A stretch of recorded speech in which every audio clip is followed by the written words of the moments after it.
Bears in overtime, knocking off the Pirates. Hi, everybody. Robert Williamson set to bring you the coverage. Both teams, as a matter of fact, same was true in the opening game. All 10 starters for the ladies a day ago with the starters today. Same for the men. Daniel, Shangasi, Good, Davis, and Brooks for the Bears, and for the Parsons, Leach, Andrews, Backus, Lambert, and Thomas. And they are at the middle of the floor, and we are ready to get your basketball underway in Mobile, Alabama. Opening tip, controlled by the Parsons.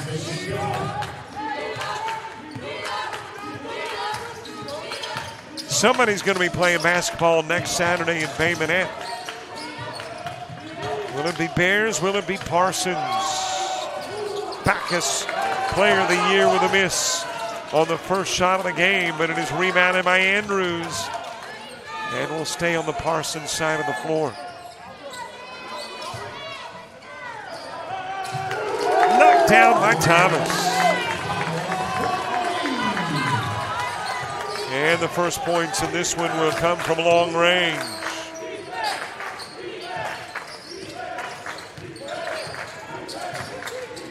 That is good. Handoff given to Daniel. And eventually it will wind up in the hands of Shangasi. And what a job he did yesterday as Brooks gets the first two for the Bears. 2 seconds remaining in the game. Bevill stayed down by 3. He is fouled outside of the arc and calmly goes to the line and drops in 3 to tie it up. Send it to overtime. Good with the bucket. Bears with the lead. Lambert back out front. Backus over to Lambert. Leach. Missing on the 3 try, Shangasi with it. Into the corner. Daniel with a miss, rebounded by Brooks. Over to Davis. And then Shangasi. Couple of minutes into the ball game. As it is fed down low to Good. Lost it in the paint. And that will roll out of bounds.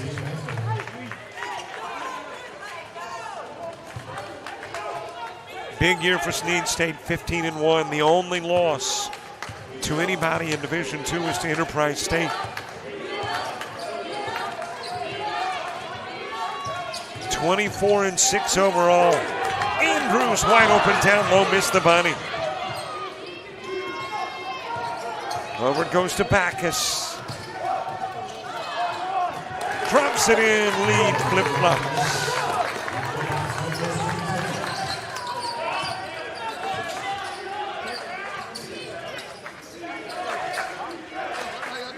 Shangasi with it. Brings it to the charity stripe. Rebounded by Leach. Stolen away, intended to get it to Andrews. Taken away by the Bears.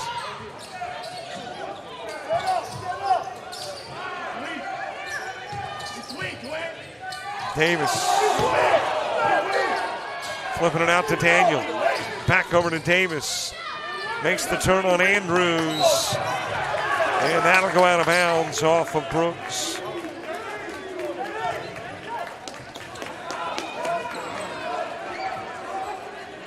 And great to have you watching our coverage, whether it's on YouTube or the ACCC Sports Network.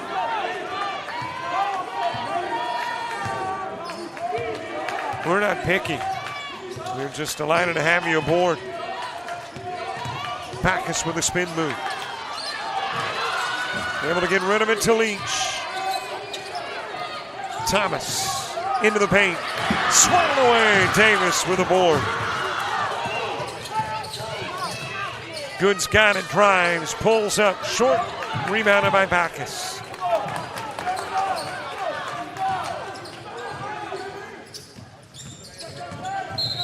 Lambert, double dribble.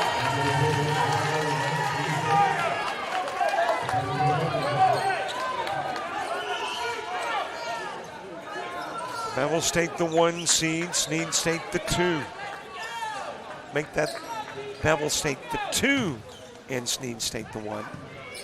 I'm numerically dyslexic. 1 and 2 battling. Parsons and Bears. Into the corner it goes to Brooks. 6'4" sophomore from Rockford, Alabama, with a handoff to Shangasi. Hey, more sports tomorrow here on JockJive. Shangasi, his first 2.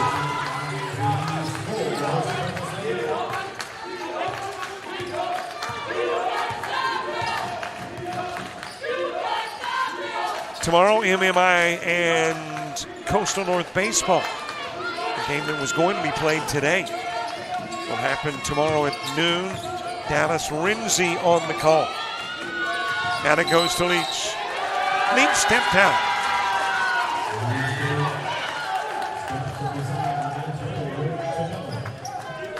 Bears with the ball in the lead by 1. An intense first 5 minutes. And I think at some point, kind of settles in. Both players and fans, but thus far. High energy through 5 minutes. Shangasi got it to roll over the rim.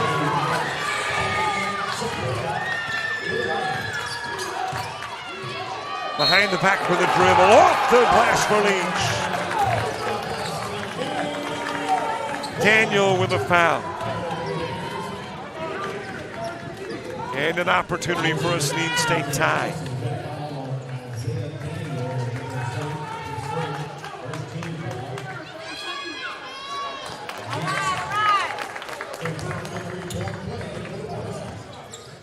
Knotted up at 8. Inside 15. Half number 1.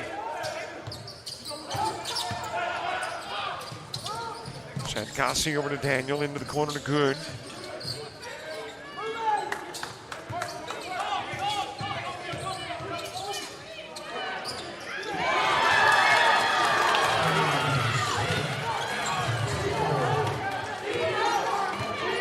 Tie broken on the 2. Over it goes to Backus.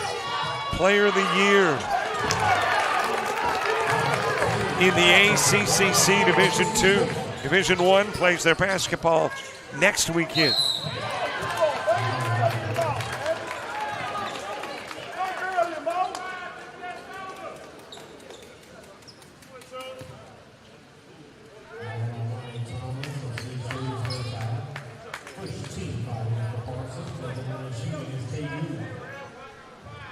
Good going to the stripe in a 10-10 game.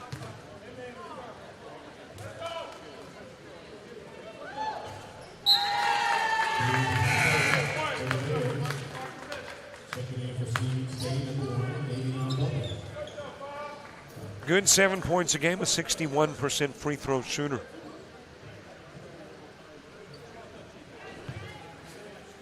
This is a Bevill State squad that hits 71% from the line. Averaging 76 points a night.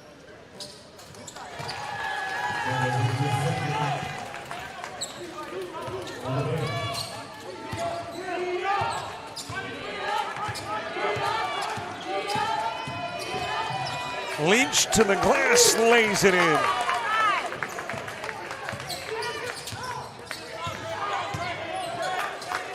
Well, when we get those halftime stats, I think we're going to see a lot of ties. If the early start to this one is any indication. Shangasi with this. Brooks put back, no good. Rebounded by Backus.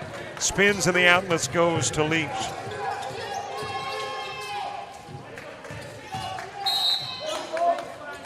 That is Davon Butler, who has checked into the game.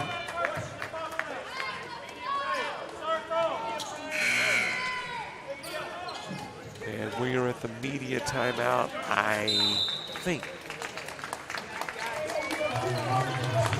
And we are. 13:29 to play. Half number one in a 12-12 game.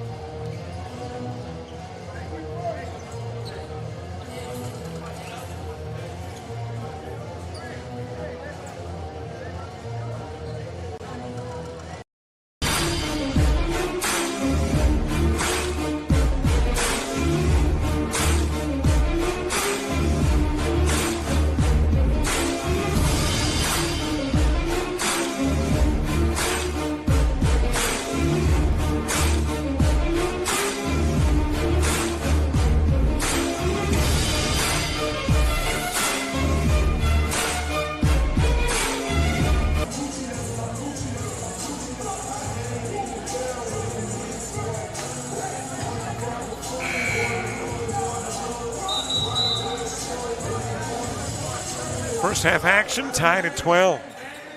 A little reminiscent of the game that preceded. It was nip and tuck in the first half. The second half, when the Lady Coyotes began to pull away.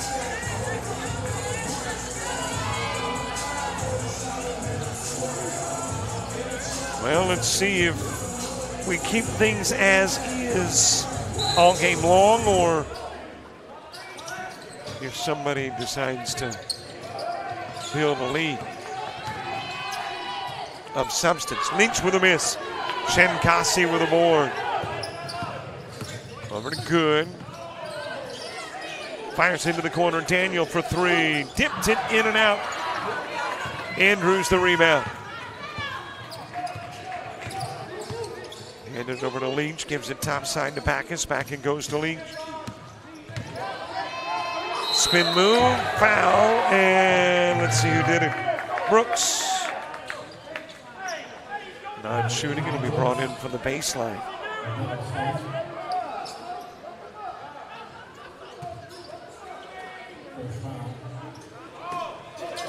Eventually these two teams want to be playing basketball in Danville, Illinois. That is where the Division II National Championships take place in a couple of weeks.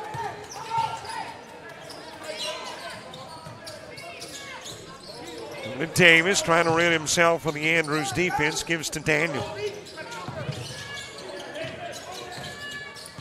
Threads one to Good. Leach trying to reach from the backside. Good spins off the rim. Andrews with a rebound. Leach.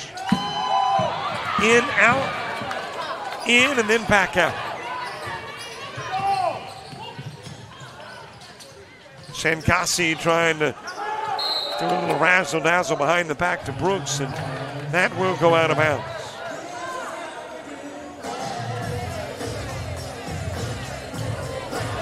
Timeout on the floor. 12:06 left in the half.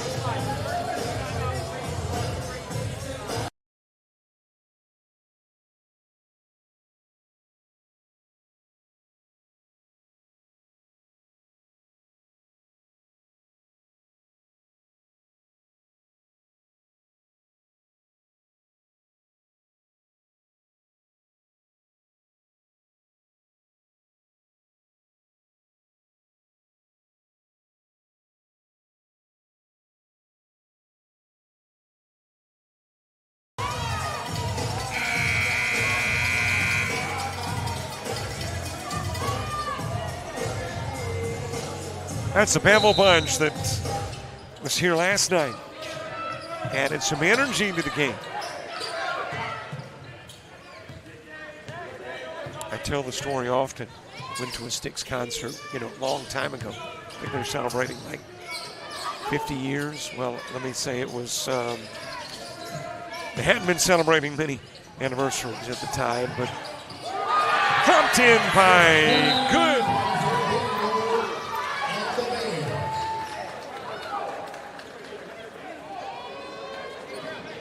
But the story, I think it was Dennis DeYoung, the lead singer, pointed to the crowd. After saying, yeah, we brought the music with us, but you brought the magic with you. These guys, they brought the music, if you will, but it's the fans that bring the magic.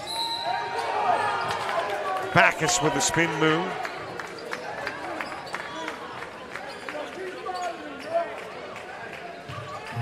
Got fouled, goes to the stripe with a chance to tie and or give the lead to the Parsons.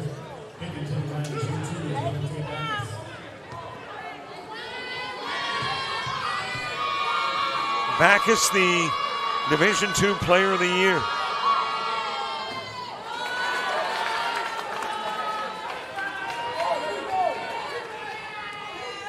A 77% free throw shooter, typically very good at the line. A 68% free throw shooting team. And he'll go 1 of 2.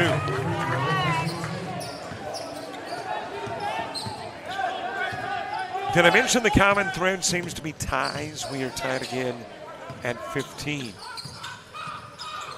Shankasi, 3-ball, knocks it down from long range.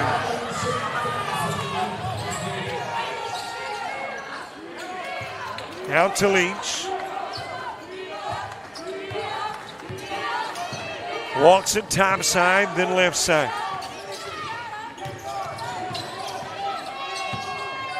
Pounds pass over to Thomas.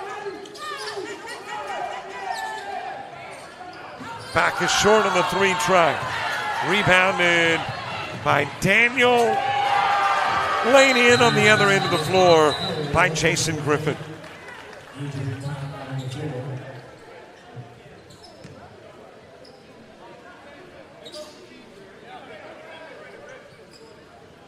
Well, I'm not sure what we're looking at. I see officials looking, but they appear to be looking. Is it? Oh, there we are.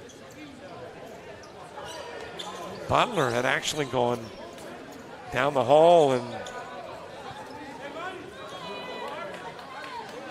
I was wondering what the official was looking at. I was like, well, is there something happening out in that hallway? But he was simply waiting for a player. Butler to return.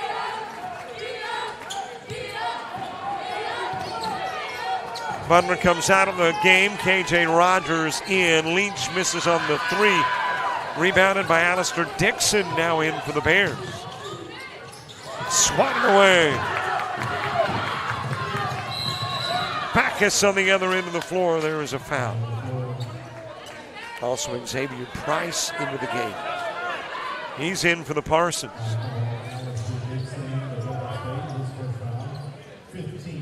Alistair Dixon committing the foul. On shooting, it'll be brought in from the baseline.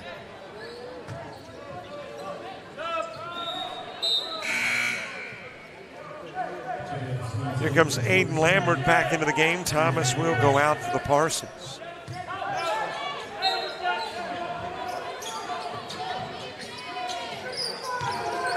Backus trying to sneak it down low to Price, but instead it is stolen away by Elijah Herron, now in the game.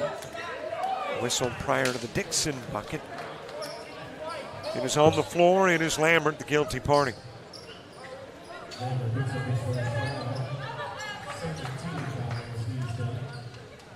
And it'll have the Bears bringing it in from the baseline.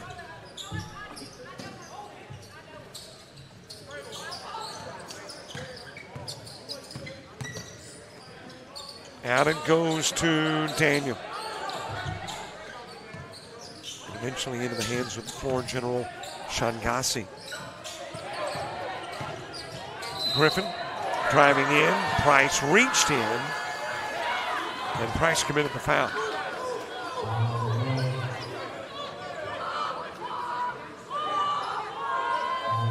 Well, there's at least one party that did not agree with the call. Jeremiah Patterson, the head coach at Snead State, not happy.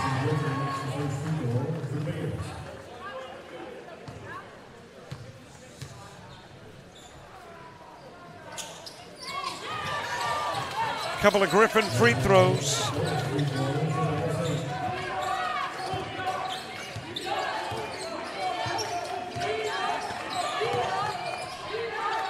from the corner. Rogers dropping in the three.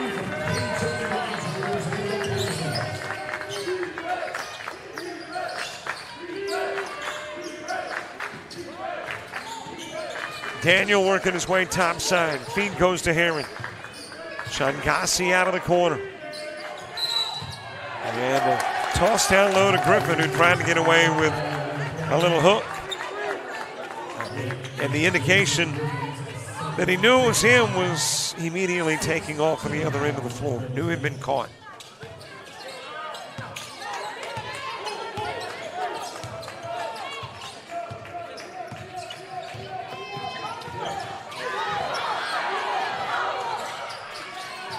Leach to Lambert, back to Leach. Swatted away by Dixon. Leach trying to get the pass to Price, and Dixon swats it away.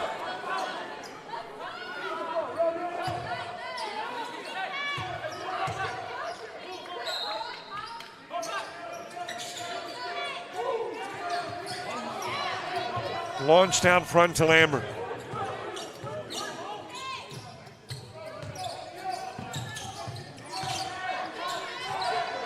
Rogers to Backus. And Dixon will block the shot, but then get some hand on Backus. And that'll be the second Dixon foul. Put Backus in the line, shooting two.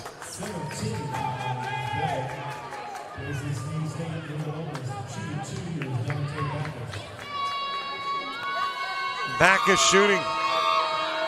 Davis and Brooks getting set to come into the game for the Bears. Thomas in, Leach out for the Parsons, Andrews in, Price out.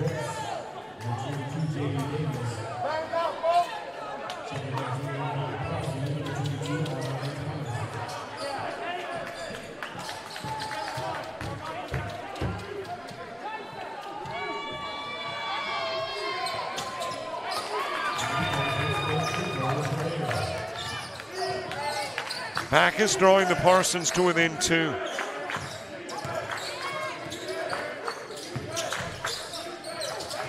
Tip time in the air by Backus. Got it back. Got Rogers ahead of the pack. Backus says, I'll take it myself. We're tied at 22.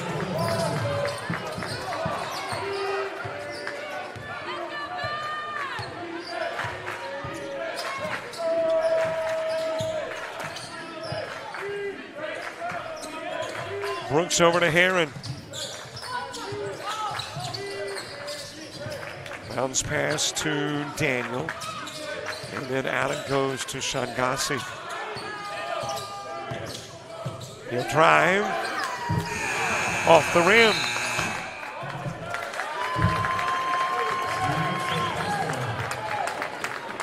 And it is Parson basketball. At the half, we'll be talking with ACCC Commissioner Dean Myron.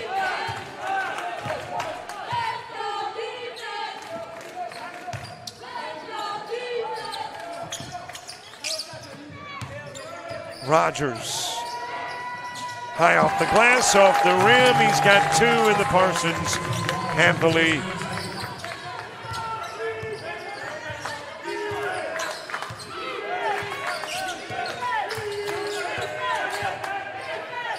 Shangasi sending it down low. Davis trying to get around Andrews. Andrews with a lean, and the lean is going to draw a foul in addition to the bucket.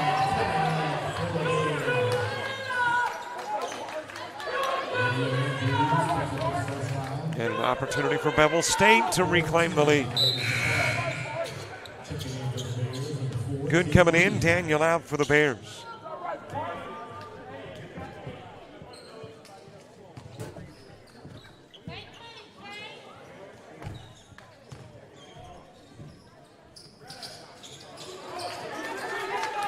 We'll stay tied, 24 each.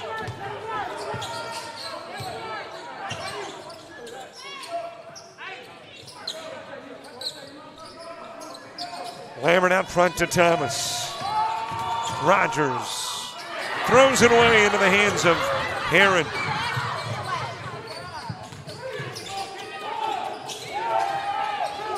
Three misses for good, rebounded by Rogers. Off the glass.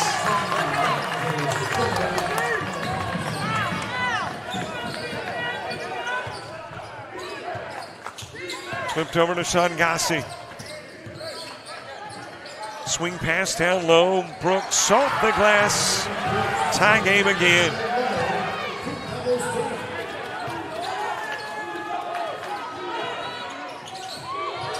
Three ball off the mark for Lambert.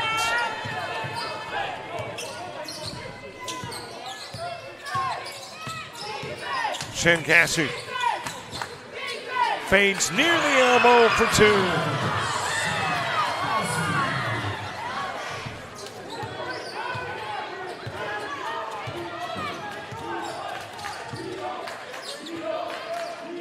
Well, if there's ever a dead ball again, we're going to immediate timeout. Not complaining about no dead balls, though.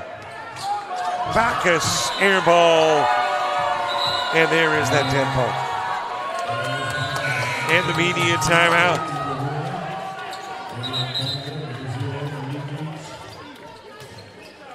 .536 to play, half number one. Bears by a pair.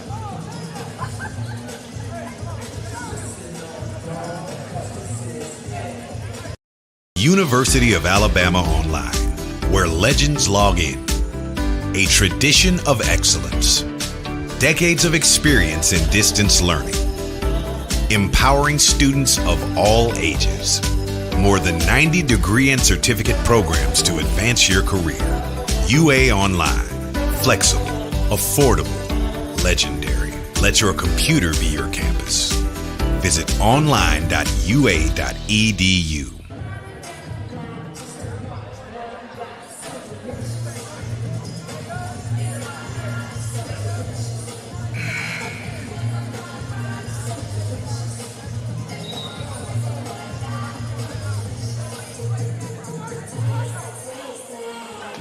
.536 to play. Half number one. ACCC Division II championship game. The 1 and 2 seeds, Parsons and Bears.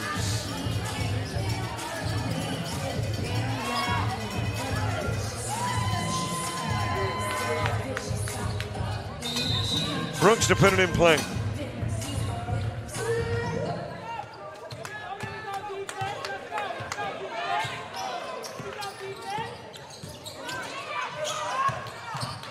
Davis works his way to the paint and then lost it out of bounds.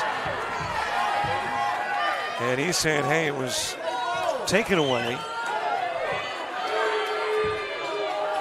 And the official agrees. Parsons don't.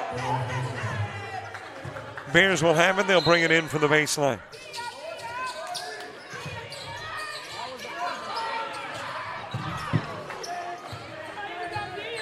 In play to Shangasi.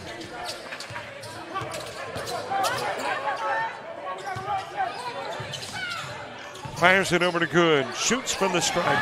Gets two, lead four.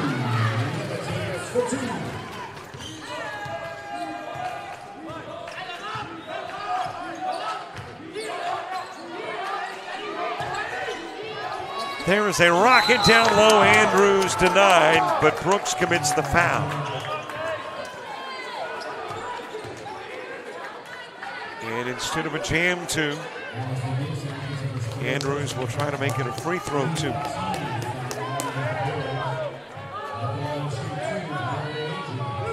Andrews shooting 60% from the line.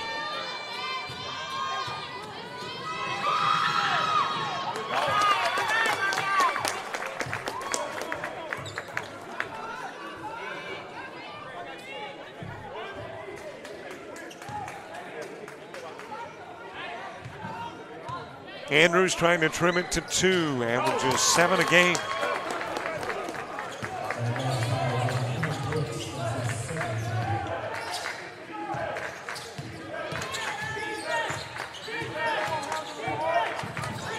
Davis picking up the dribble. Says, heck, might as well shoot. Does off the window.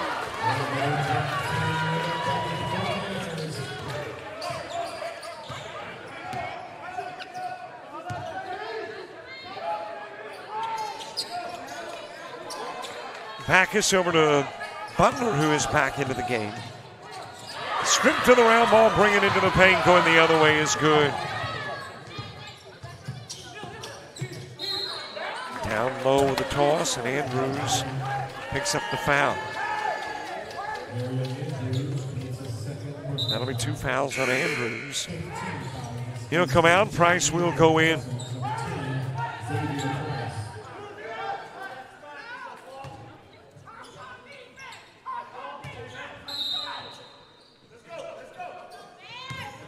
In play to Brooks. Shankasi with it out of the corner.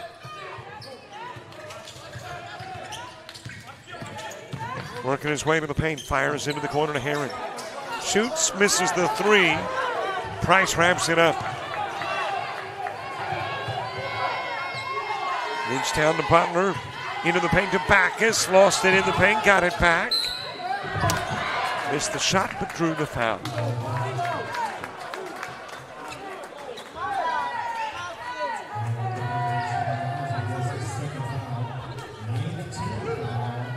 So Backus, the 77% free throw shooter, he is back at the line.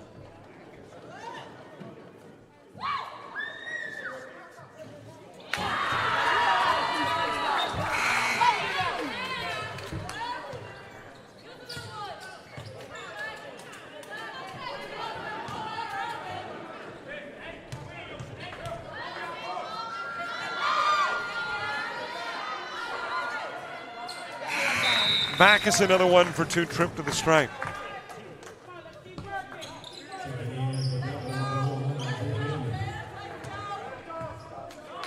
.1 possession game, 3:44 left to play in the first half.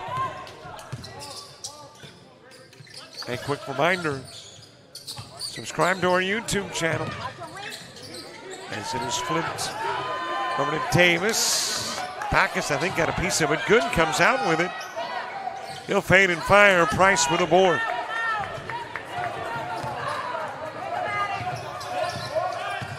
Many watching on YouTube, click the subscribe button. For those who aren't, JockJive Sports. Put it in the search engine on YouTube. That sounded painful. Looked painful, but Price is up. And just gave the thumbs up to coach. He didn't want to come out of the game. It's a championship. Unless something's broken, you want to stay in. And even then, they probably have to drag you off the floor.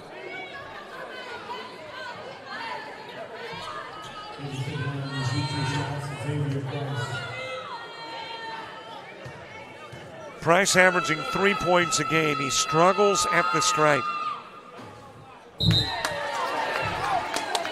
A 27.8% free throw shooter.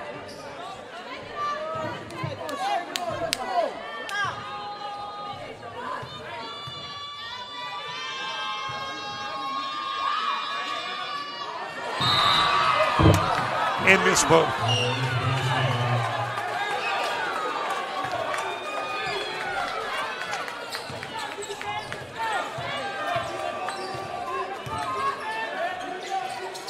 Still a 3-point game.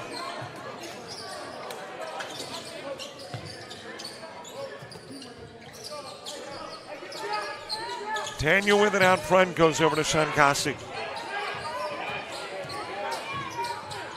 Backs up, creates separation between he and Lambert. Misses on the 3. Thomas down to Lambert. Brings it to the glass. It's a 1-point game.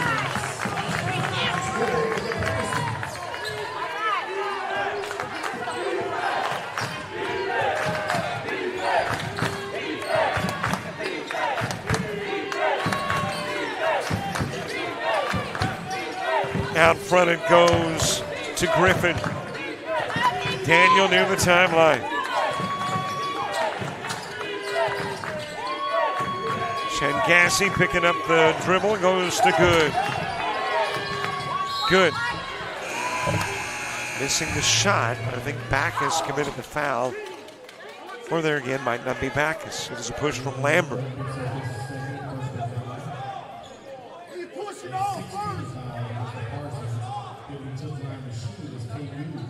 And that's got Good shooting. Good, a 60% free throw shooter, 8 points a game.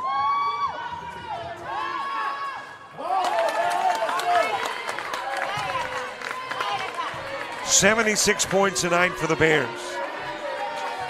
84 per evening for the Parsons.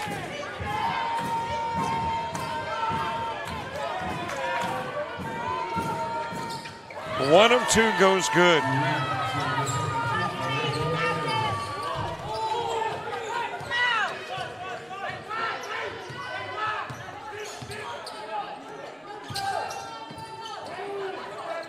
Inside 2 to play in the half. Lambert off the glass. Slides through defenders. Ties it up at 33. We are headed to the break with 1:48 left to play in the half.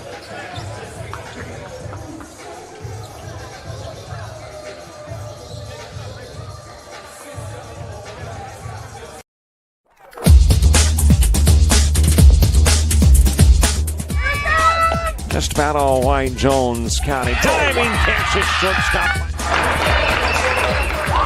Gross.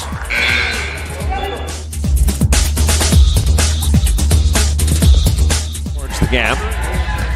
Diving catch in center field by Ben Aklinski. There is a shot towards deep short. Kraft's got it. Long throw over, and he got it.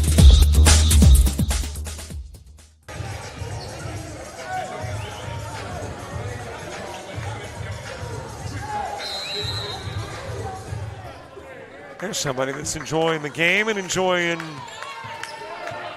in between quarters and during timeouts of the game.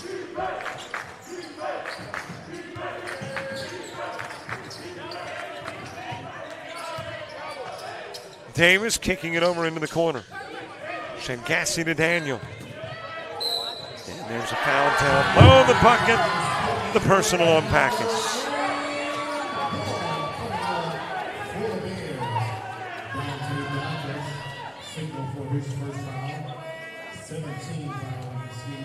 And an opportunity for 3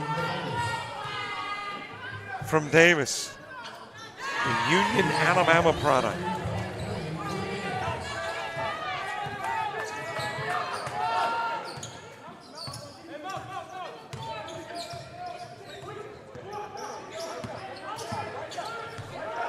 Leach back into the game.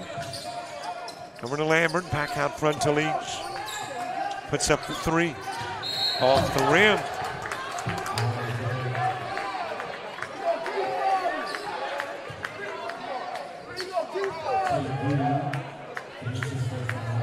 Foul committed by Good. And Backus will shoot.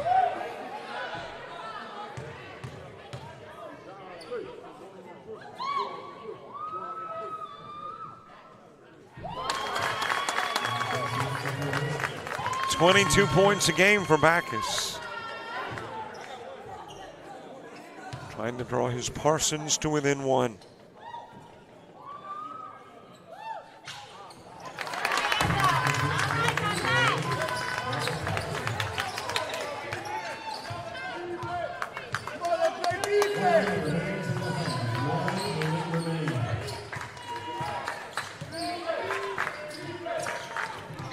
Shangassi into the corner to Daniel, and the 3 is banked.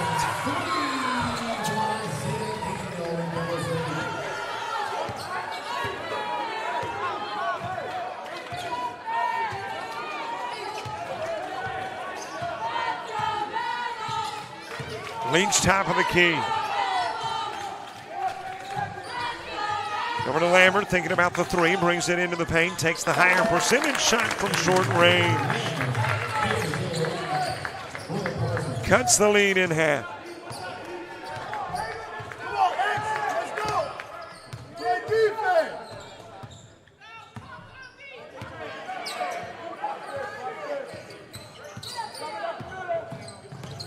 Cassie fades from the elbow.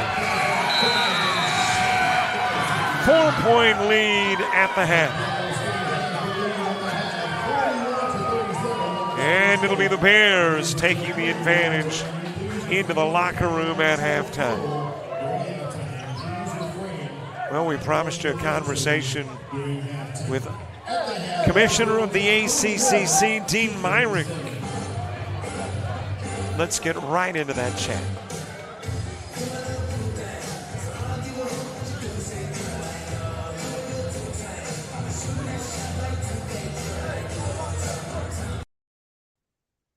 Great to have with us at halftime Dean Myrick, the commissioner of the ACCC. Dean, how you doing? We're it's day by day, man. It's that time of year, so we got everything we have is going right now. So it's a good time of year, but it's a busy time of year. Extremely busy, and as a matter of fact, this is airing in the midst of the Division II basketball semifinals and championships. So let's talk about that for the moment. And I've got to start on the men's side because, man, you talk about parity in D2 men's basketball outside of Snead State. Then you get Bevill State there with a firm grasp on 2. But 3 through 6, man, that was a log jam. It was. And, that's a good thing. And, when I started looking at it, I'm like, oh, gosh, So Thursday, I started looking at all the scenarios and putting pen to paper and, pulling up all the tiebreakers and head-to-heads and all of that. And it actually wasn't as close as it was. I mean, when you pull up the standings, yes, oh, gosh, you got all these teams 7 and 9. But when you actually broke it down, just sitting here at the table and stuff, it was pretty much already decided before the games even tipped off who the 6 were. Now the seeding 3 through 6, that was completely up in the air. I mean, Chat Valley, if they lost, I believe would have fell to 6th, but they won and finished 3rd. So, but yeah, I mean, a lot of parity, a lot of good teams, and just kind of beat up on each other all year. And so it's going to be a good tournament, I believe. One of the teams that did not make it in with a 7-9 mark was because it was their first year in the league, that being Reed State. And to me, when you look at what Reed State has done this year, being competitive in their first year in, that's remarkable.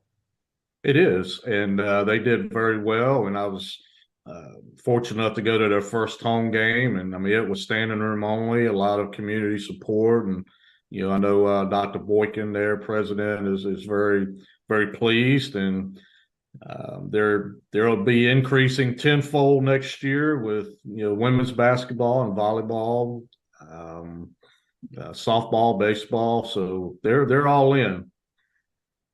Does a school have a mandatory 1-year kind of probationary status per sport, or is that when a school enters the athletics?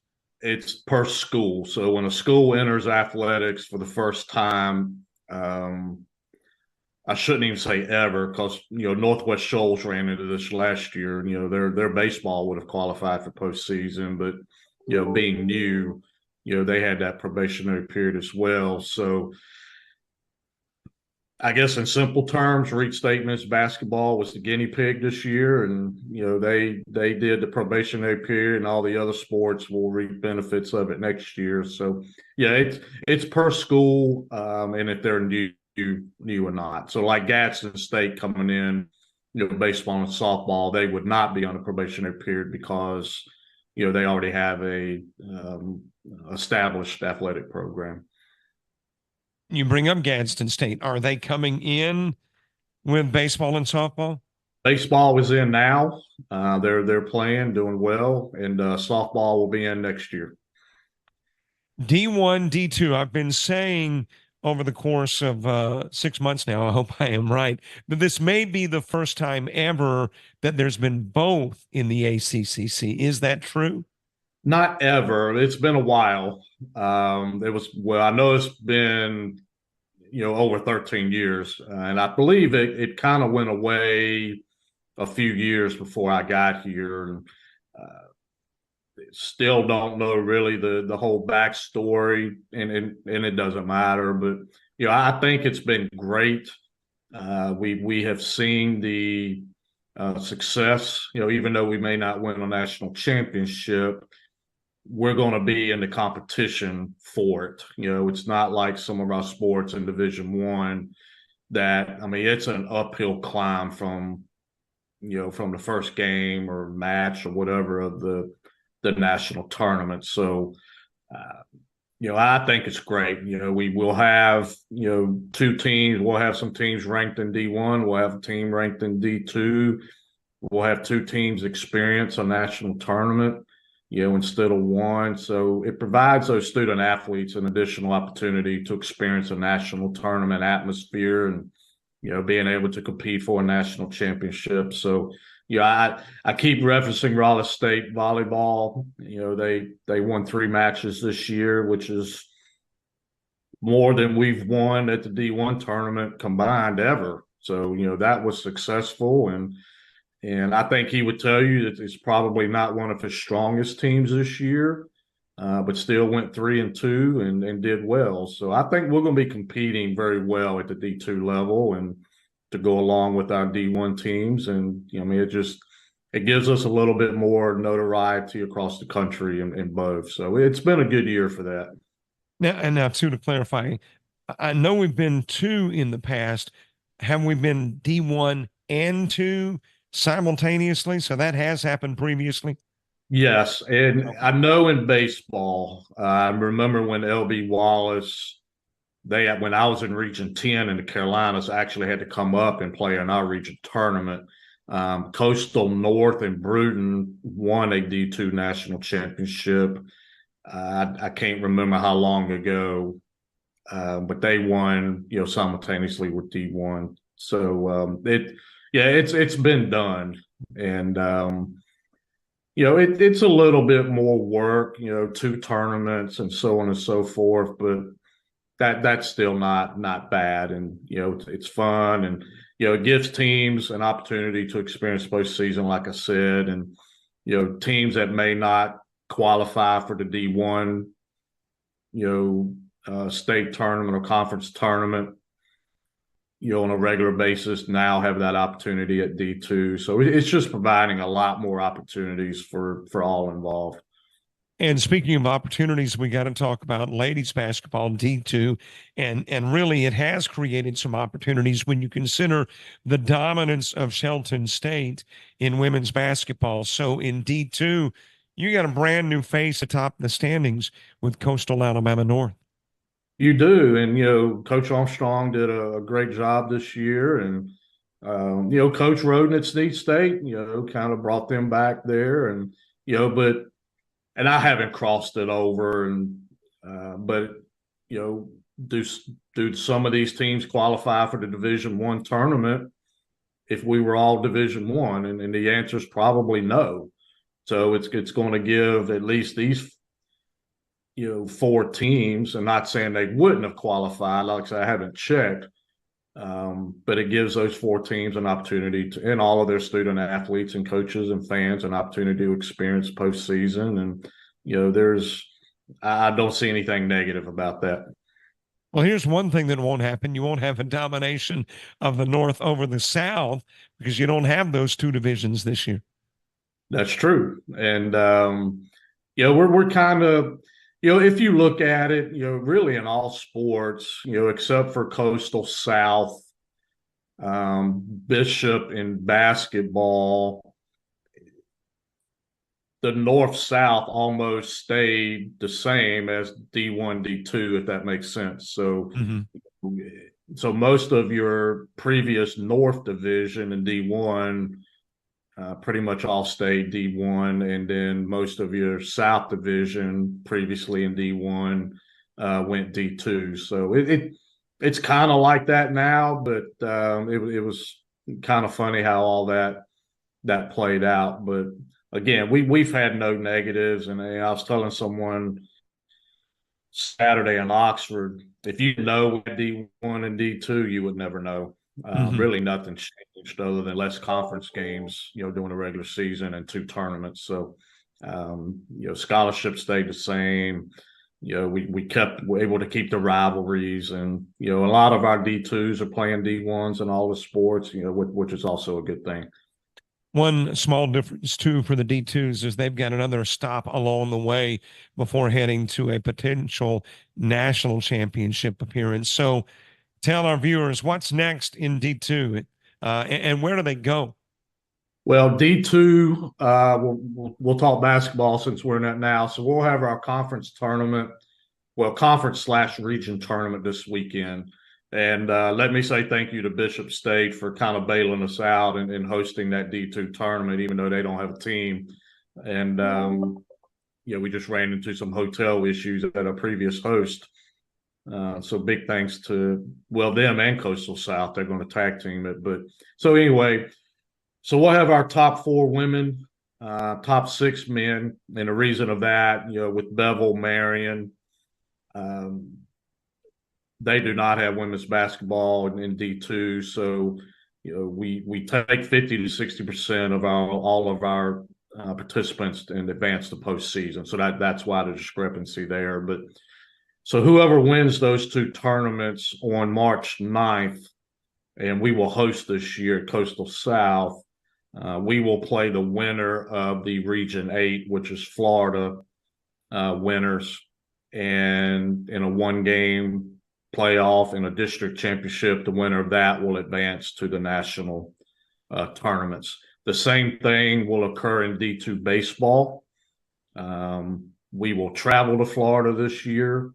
I couldn't get Florida to go for like we did in D2 softball, to where we are doing a combination region/district, to where we'll get 5 teams, Florida will get 3, and then the winner of that will go directly to the national tournament. So I'm always texting and calling the Florida commissioner every day trying to get that in baseball, but I think that's going to be a little uphill battle, but we're going to work on that. So yeah, we're with Florida and everything.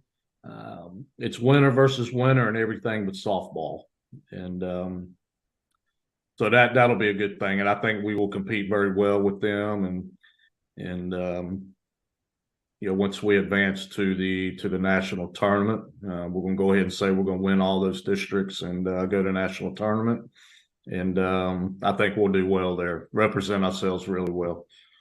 Okay, so specifically where the women and the men in this weekend's tournament in D2, they will play on the 9th in a 1-game battle with Florida, and it takes place in Bay Minette? Yeah, we went ahead and predetermined those sites to help with budgeting, to help with logistics. So next year, we will go to Tallahassee. And that, again, that's a completely neutral floor. Tallahassee's Division I, Coastal South is Division I.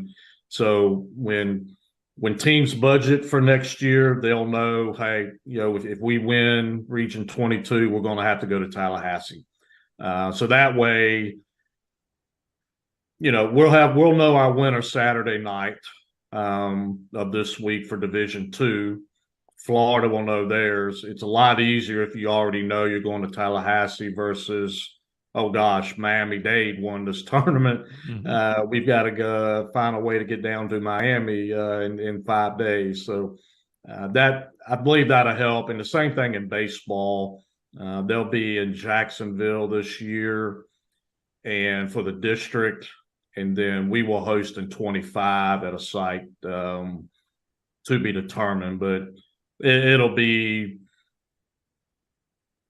we've looked at Dothan, do we want to put it on a campus, so it'll be somewhere, geographically, suitable for everybody. Dean Myron, Commissioner of the ACCC, you are always a wealth of new information in regards to sports in the conference. Thanks for being our halftime guest. I'm sure we will see you in Mobile at Bishop State this weekend. Well, I appreciate it. You worded that better than most people say, that I'm a wealth of blank information. So I appreciate you being nice about it. And we'll see you in Mobile Friday. Look forward to a good tournament. All right. Thanks so much. Thank you.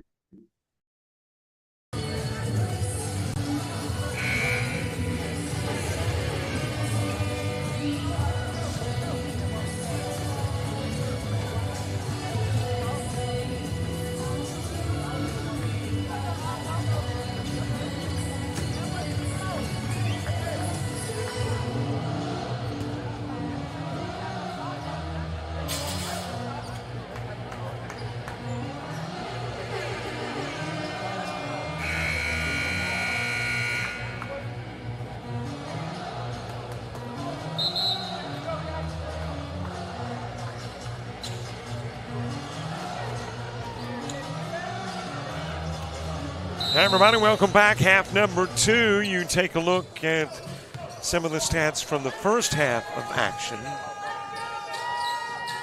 as we get the second half underway here on JockJive. In a 41-37 game, why don't we give you some of the individual numbers, like the leaderboard. Top scorer in the first half, Donovan Shengasi for the Bears with 13. He also had 3 assists. Top rebounders were Davis and Brooks with 3 each. And if you're looking at foul issues for the Bears, you've got Shengasi with 2, Brooks with 2, Griffin and Dixon with 2. Meanwhile, on the other side of the floor for the Parsons, Dante Bacchus's 14 led the Parsons, and he also was tops in rebounding with 4. Foul issues, Andrews and Lambert with 2 each. Points off turnovers, 10 for the Bears, 6 for the Parsons. Bench scoring, 4 for the Bears and 7 for the Parsons.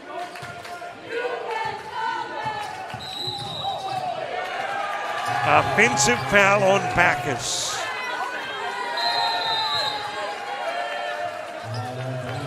And we've got a timeout on the floor, and this is not really to discuss strategy, I don't think. This may be Coach saying, let me use this timeout because I want to talk to you guys. And here's part of that conversation. Or at least a visual. Darn, sure wish we had a mic.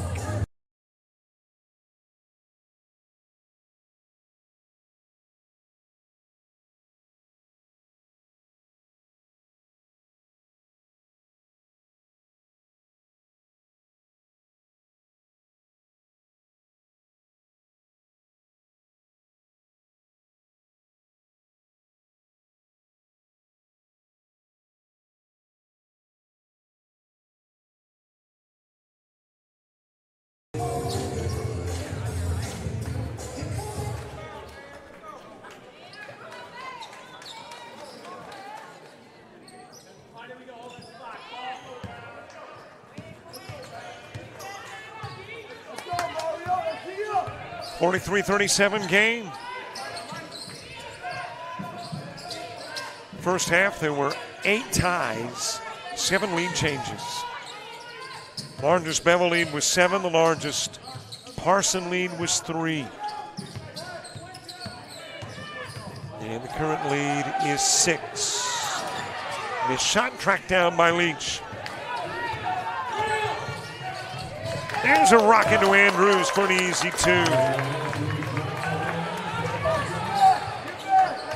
Both teams with their first half starters starting half number 2. Lambert, Bacchus, Leach, Andrews, and Thomas for the Parsons.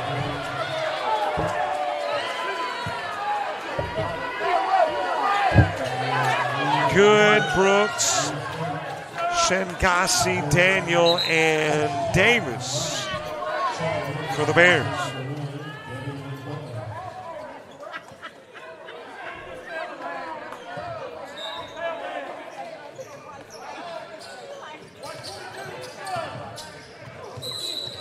And there's another whistle. This is going to be of the offensive variety. Charge to Brooks.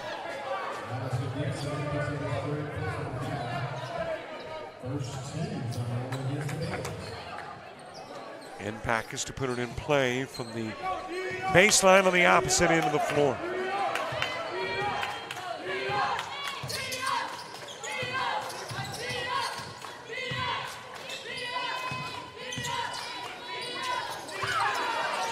Tavon Butler in the game, lost it briefly, got it back over to Backus. And is Leach with it at the timeline on the right side of the floor. 3 ball, dipped in and out. Rebounded by Davis.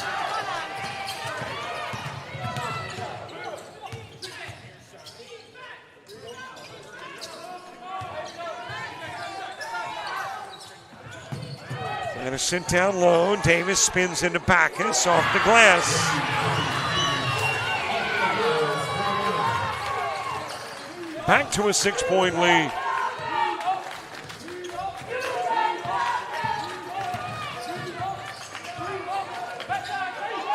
Leach with it.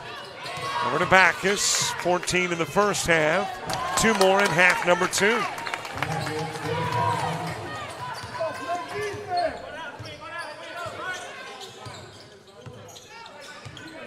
Changasi over to Daniel at the timeline on the left side.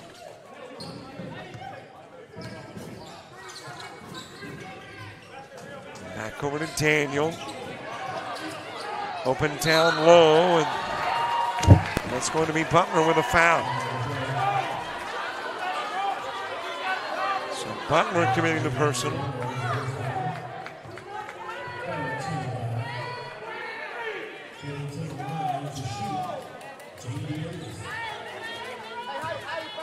Davis at the free throw line.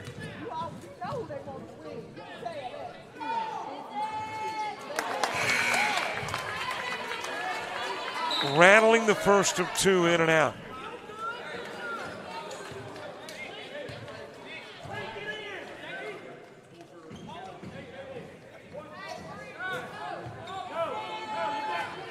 Davis, a 71% free throw shooter. 12 points a game. 3 double-digit scores for the Bears.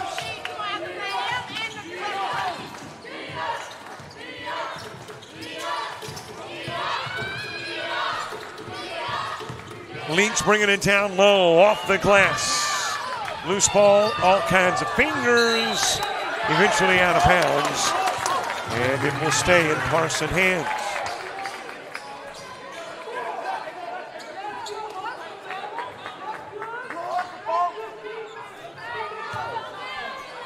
Not sure what the official discussion is. Are they looking at the clock? 6:13 and 27. Let's see if we're going to get any changes, and it looks like we are. We're going to put the shot clock at 20.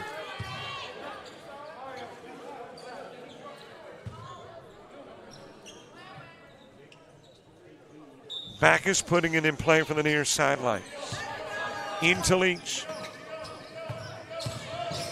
Backus slips, grabs the hip. He's in pain.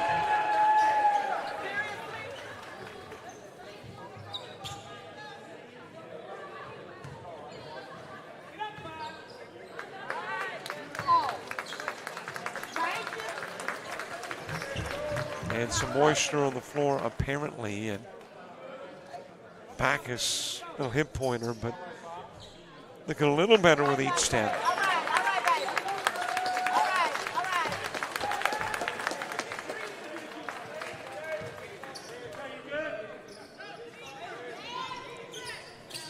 So a little mop up on aisle 4.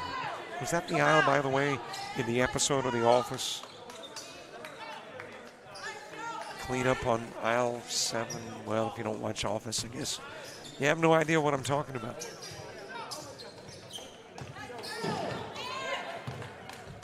Hey, on these road trips, that's on the tube often. while doing sports-related stuff. Shenkasi a walk.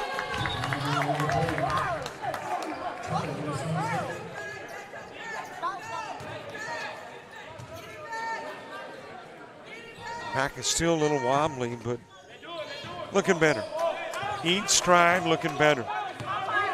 On the trip down, a 5-point game.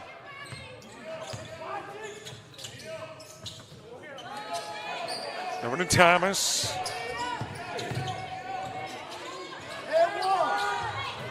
Everything looked good except the shot off the rim. Daniel with it, going to the bare end of the floor. Over to Shankasi. From long range, Davis with a miss. And a foul on Dixon. That'll be his third.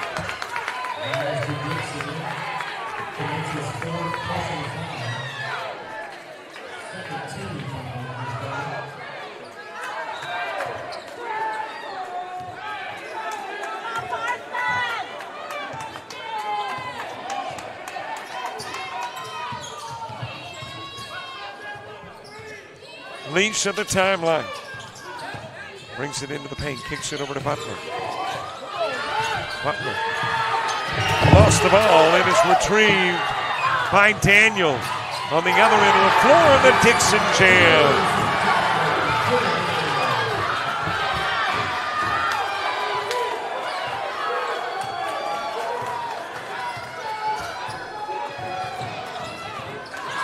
Seven-point lead, matching their biggest of the game. Leach with a miss. Kicked out to good.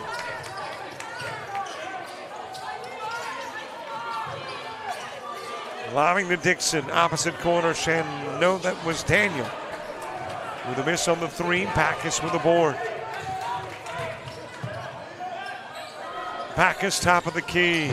Dips the three in and out.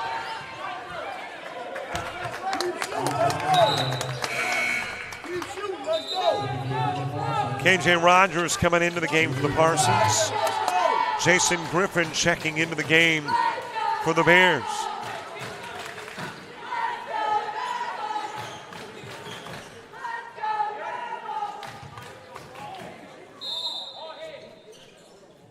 Put in play from the baseline, out to get it is Backus. Pulls up near the elbow for two.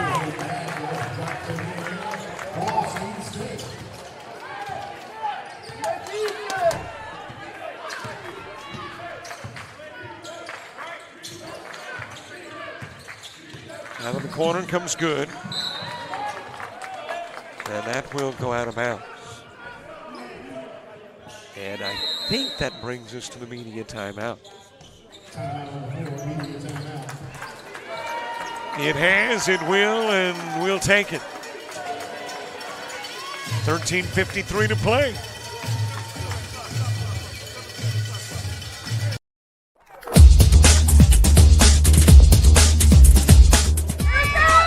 Just about all Wayne Jones County. Diving catch at shortstop. Gross.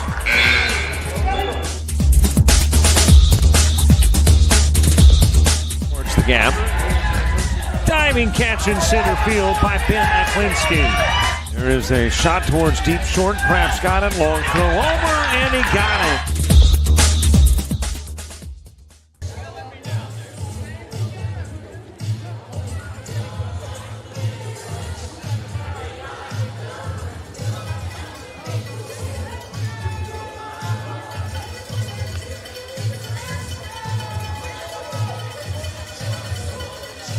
First media timeout in the second half in a 5-point game. Double State with the lead. Trying to get to Bay Minette. So too are the Parsons. Got a couple of teams who have the final, well, maybe not final, next destination in sight. Problem is, both teams can't go. Only one will. And we will likely have a pretty good idea in 13 minutes, 52 seconds. But again, last night proved to us that maybe not. Might need OT to decide who will be playing in that regional game against the Florida team. Leach. Over goes to Rogers. Out front, Backus with it. Drives off the glass for two.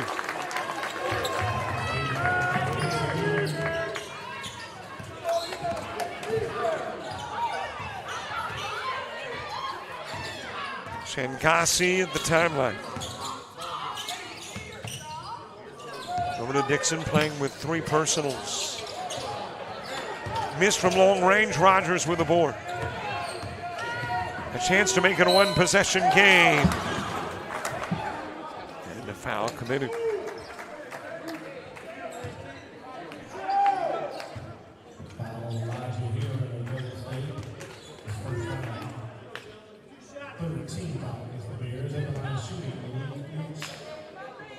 Leach at the line shooting.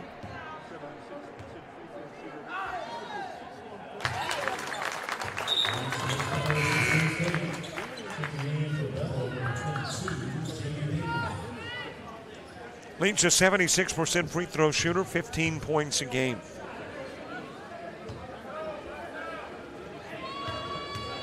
One of three that have started every game this year for Snead State. And he makes it a one-possession game.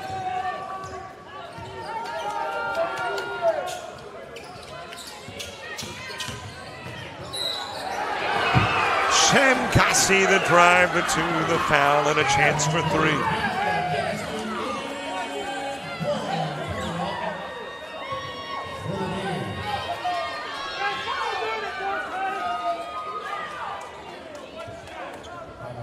Shankasi trying to cap off a three-point play opportunity. Butler coming to the scorer's table to check in a moment. Shankasi the miss.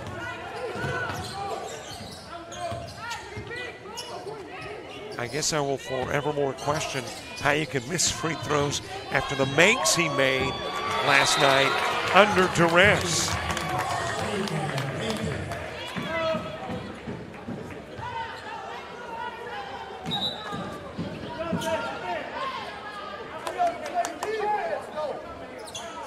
And there was time out on the floor. The official spotted a wet spot on the floor that needed to be tended to, and as soon as the bucket was made, it stopped that offensive series. They said, hang on, guys.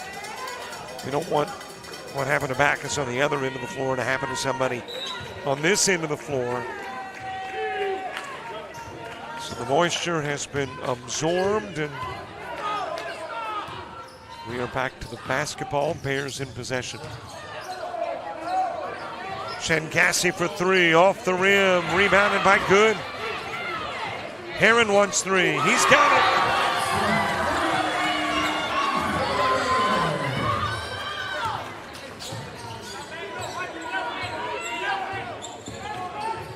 Accelerating Leach, got it to bounce in.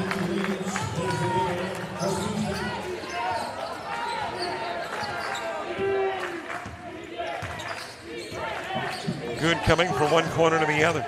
Then takes a turn into the paint, swatted away by Thomas. Butler with it, and Good was on his legs. It'll be a good foul.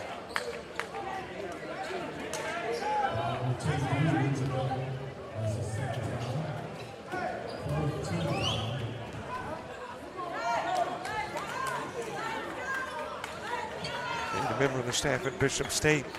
Work under the moisture, the sweat, the perspiration after the tumble. Big thank you to the folks here, by the way, at Bishop. What a great host they have been. Trent Eager, the AD, and all the folks here.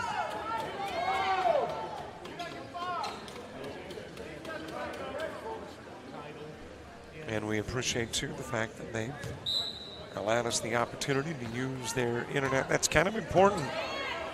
We don't have it, we're not streaming it. And a nice seat in the house. 3 ball for Thomas. It's a 2-point game. Check that. Let's see. You're down by 4, you add 3, that's down by. We have a 1-point game. Been freshen up on my math skills. Foul down low. That will be charged to Andrews.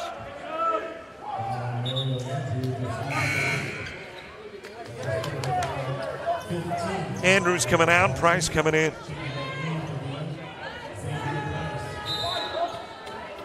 Shengassi puts it in play for the baseline.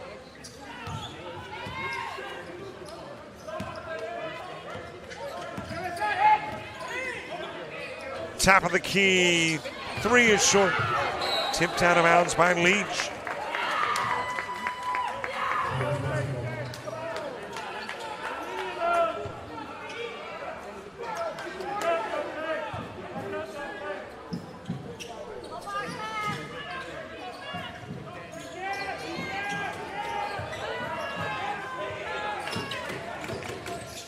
Shengassi trying to get rid of Butler, fades from 8 feet out.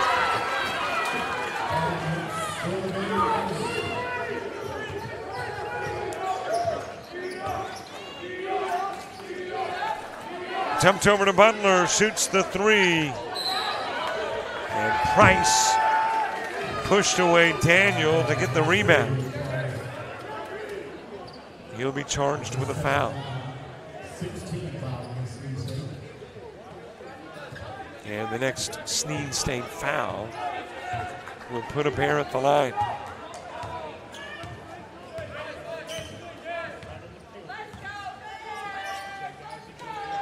Shengassi over to Heron. Nearly taken away by Thomas, and now Thomas trying to roll it down the line, and Backus couldn't get to it before it rolled out.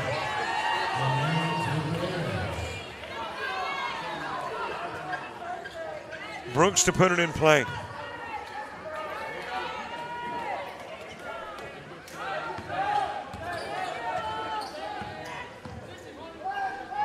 Heron with a handoff to Shengassi.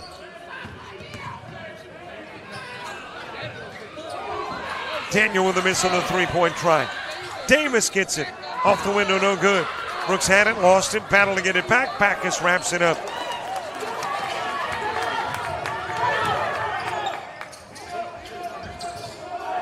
Over to an open Butler. 3 ball for Butler. We're tied 57. Time out on the floor, 9:34 to go. 57.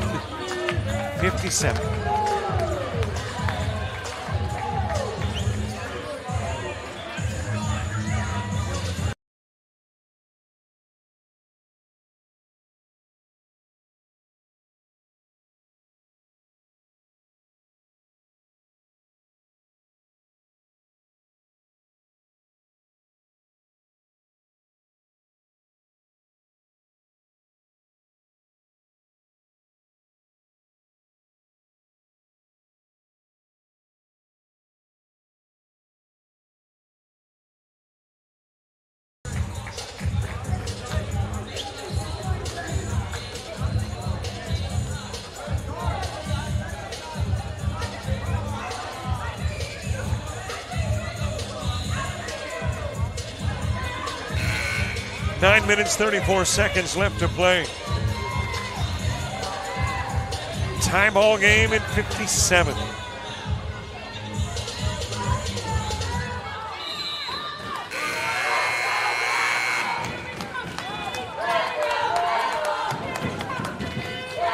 Nine and a half to play.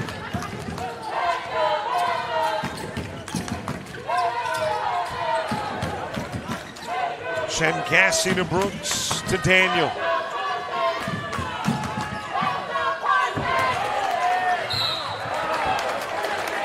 Butler tipping it away down low.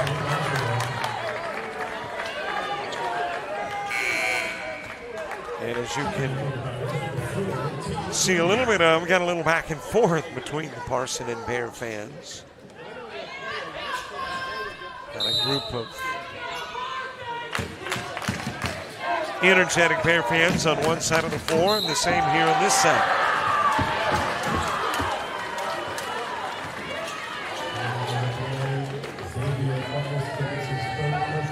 David Butler picking up his third foul.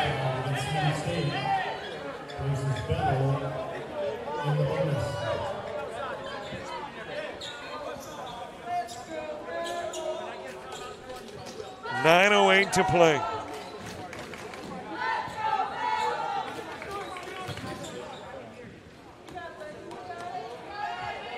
Davis at the line.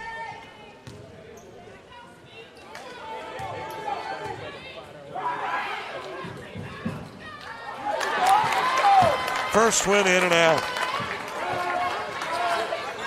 Andrews with 3 coming back into the game. Price will come out.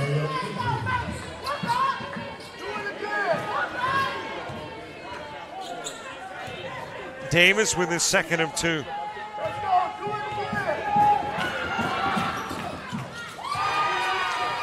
Ranks the 57 all time.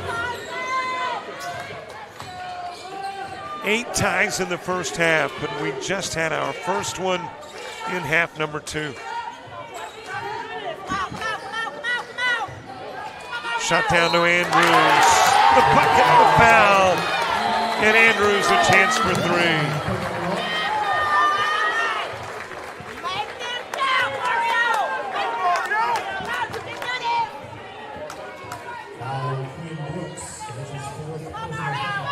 That'll be the 4th foul on Brooks. And Andrews trying to cap off the 3-point play. Goes a little strong. Parsons, their first lead in a long time.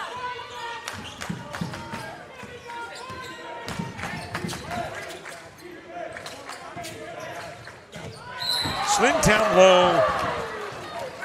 And Brooks absorbing the foul. It'll be Leach picking up the personal. And it will have Brooks shooting.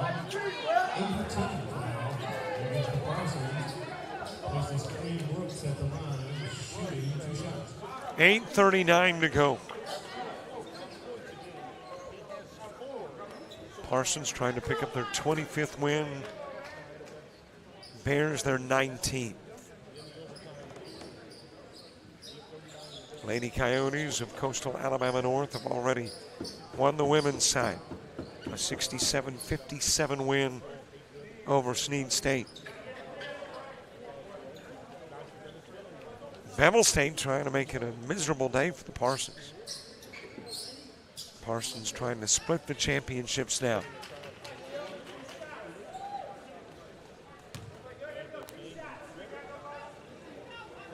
Regional play next week in Bay Minette. Division I conference play next week in Huntsville.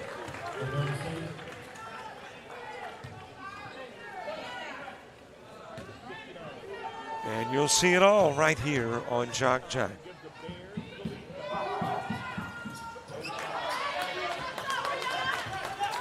Not enough at 59.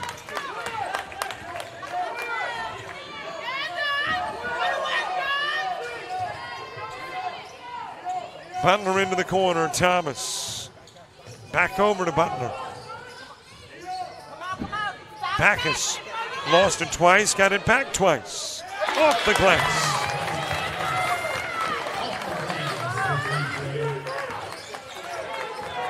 Two-point ball game, just over 8 to go.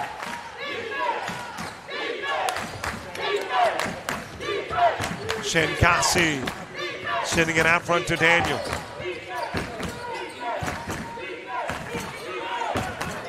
Good, picking up the dribble. Got into a little trouble and asked for time. Let's take the break 2 at the 7:52 mark. Half number 2.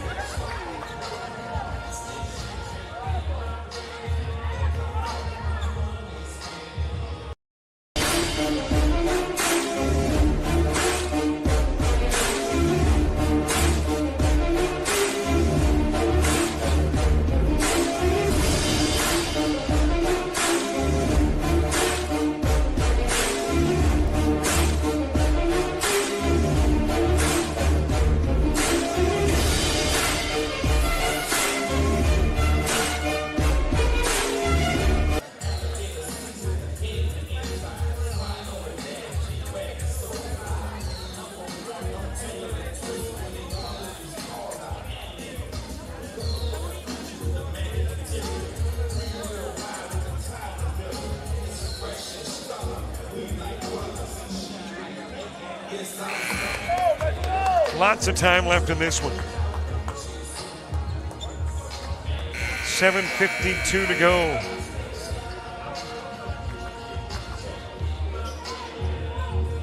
Bears and Parsons on the floor, typically occupied by a Wildcat. Home of the Bishop State Wildcats. A Division I ACCC team hosting this Division II event.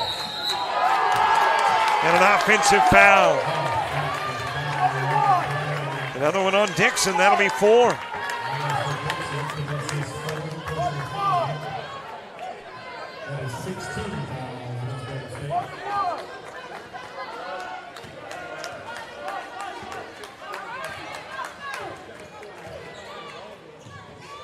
Thomas quickly down low to Andrews. Andrews, the miss. Dives to pick it up. And the foul will be committed in the process by Good.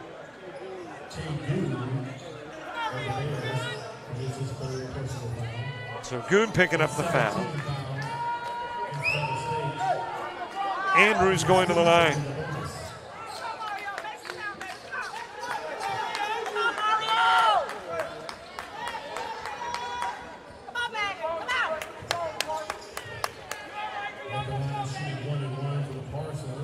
Trying to add to the 2-point lead.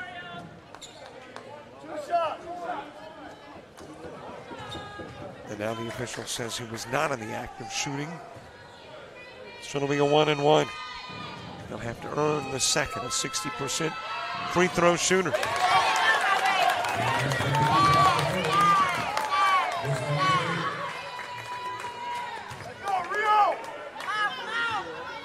Andrews 30 starts this year. This is the 31st.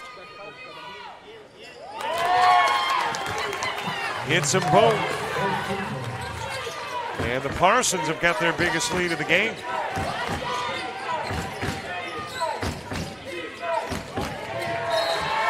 Lost out of bounds by Shankasi.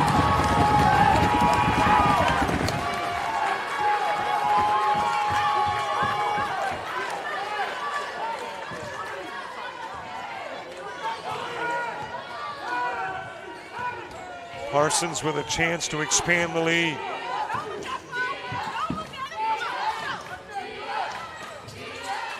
Leash a quick look down low, and now he'll fire the 3. He'll hit it. There was a whistle too. And a chance for 4 as Dixon is fouled out of the game.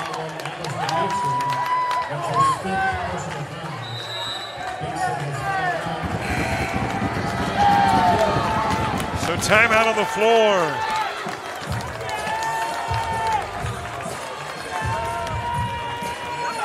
Dixon leaving the game. 7:06 to play.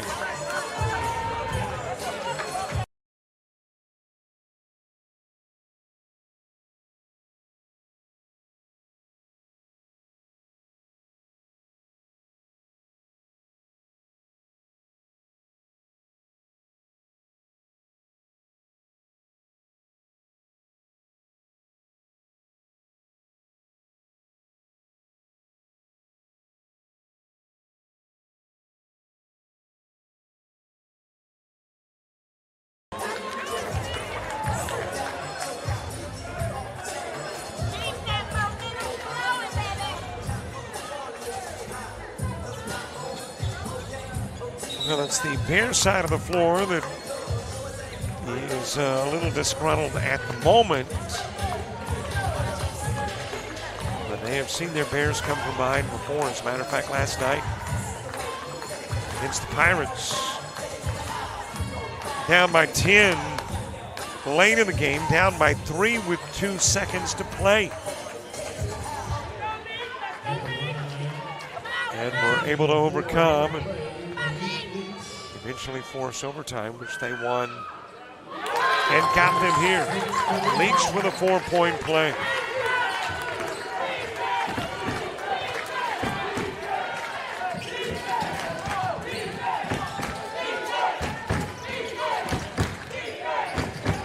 Davis turns around. Leach took it away, but lost it out of bounds.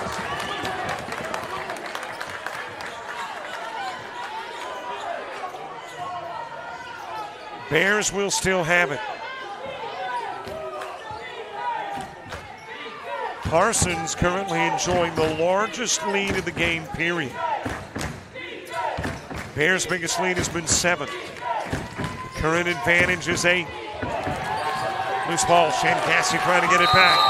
Butler will. There's a timeout on the floor.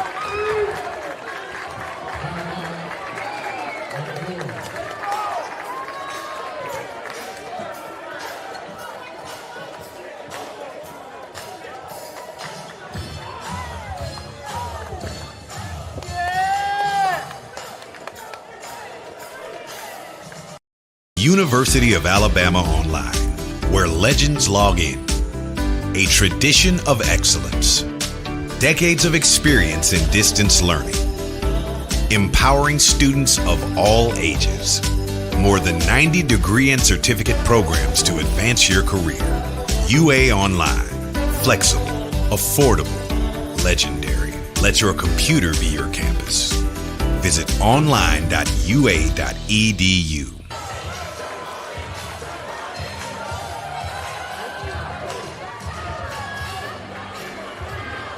Well, there are some Snead fans in amongst the Bears on the other side of the floor.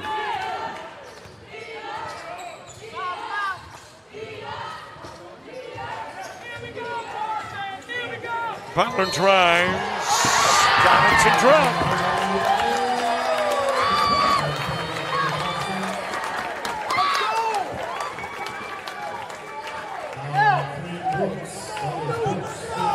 Parsons extended to a double-digit lead.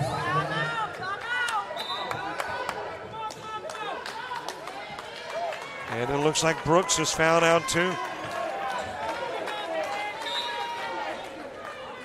So Brooks and Dixon out for the Bears. 6'7" and 6'4".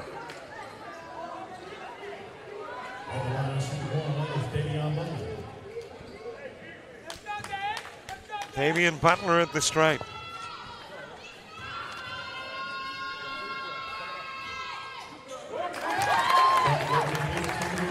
The lead goes to 11.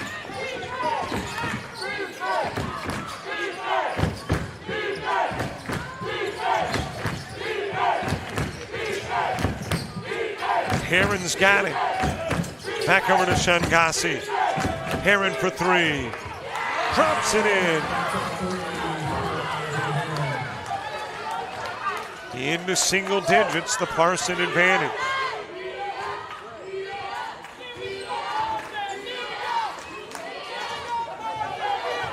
Butler down low and Backus. Good, wraps it up.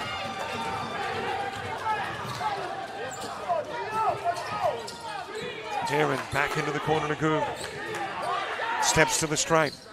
5 in a row for the Bears. And 11 turns into 6.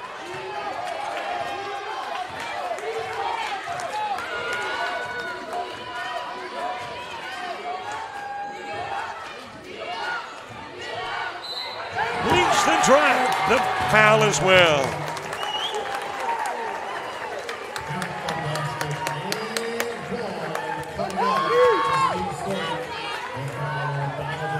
Leach with the and 1.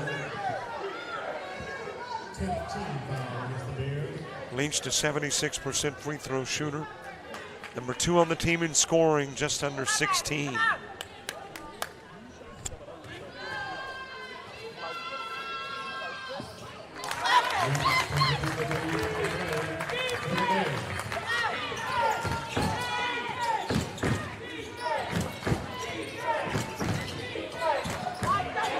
Good down low.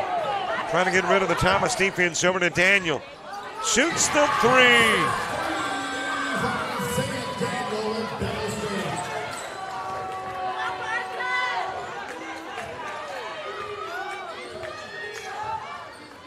Back to a 2-possession game. Andrews And Davis will commit the foul.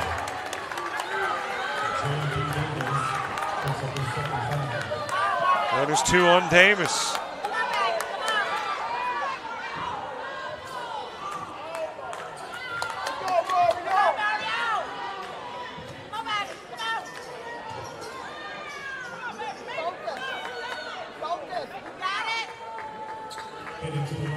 Andrews shooting.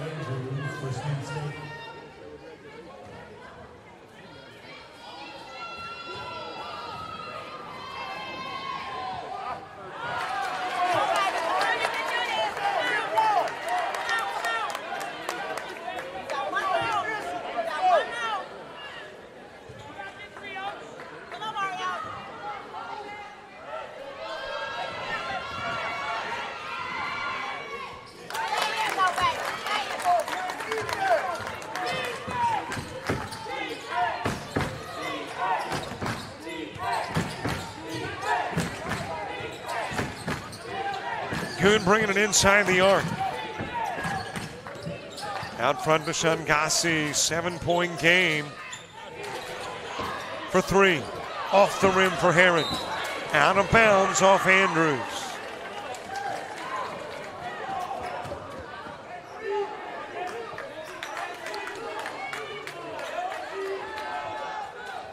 Bears to put it in play from the baseline.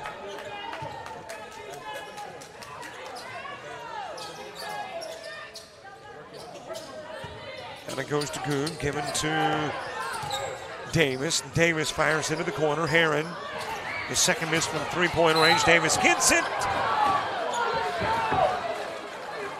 And a foul called on Andrews. Well, it almost looked like the official was going to say offensive and then changed his mind.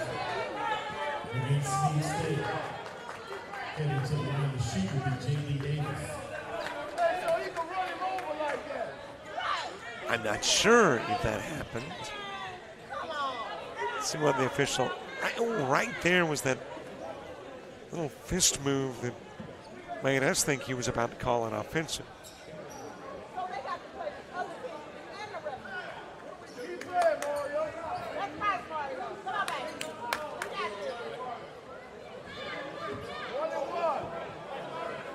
The officials confirm, and it is 1-1.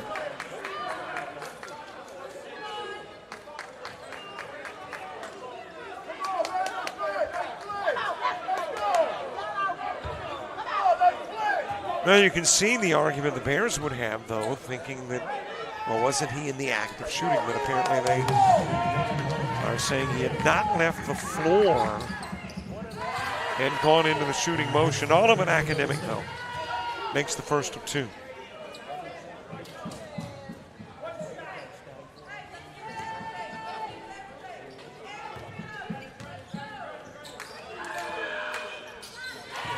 And it's a 5-point game.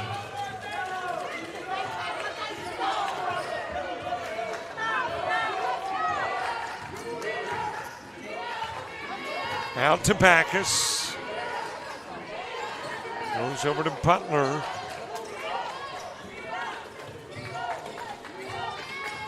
And the Parsons at the moment feeling the liberty to take a little more time on offense.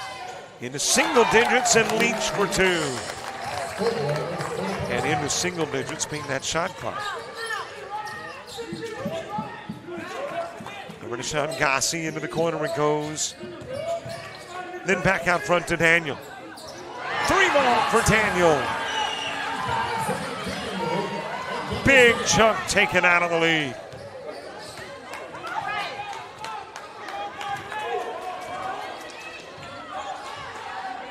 And it's a 2-point game.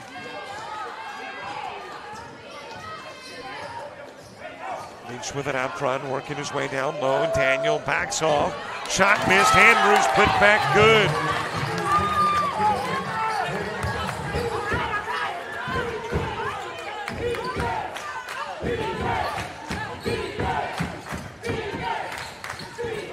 Gassi gives it to Daniel. Thought about the 3. Over it goes to Good. He'll drive. Fires outside of the arc. Shankasi for three. Off the rim. Davis with a board. Fires over into the corner. Heron for three. Splash down. 3-point game. 2:35 to go. Bears continuing to battle. Well, I thought there was a timeout on the floor, and the officials have said no. Minutes may be fixed. No timeout on the floor.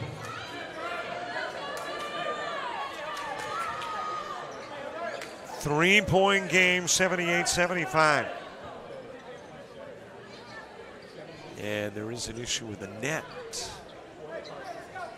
Got caught up into the rim. And that's going to require a little maintenance work. There we go.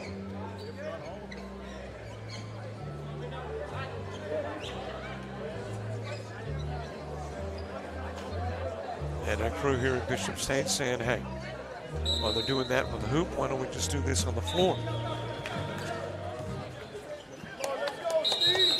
So in essence, an uncharged timeout. Both teams taking the opportunity to talk a little strategy.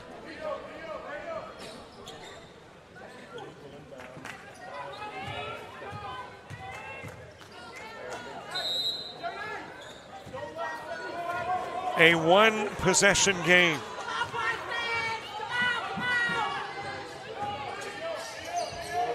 Shot down low. And Shankasi with the foul. That'll be his fourth.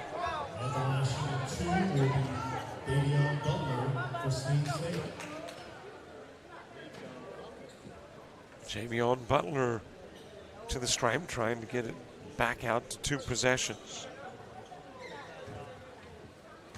Still a lot of time to go, though.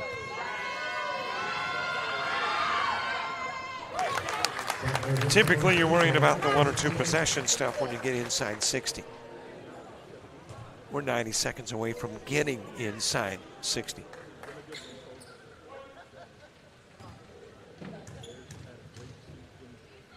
Snead State, 79 points, no 84 on average per night. So they hit the 80-point barrier with the Butler free throws. 2:21 to go.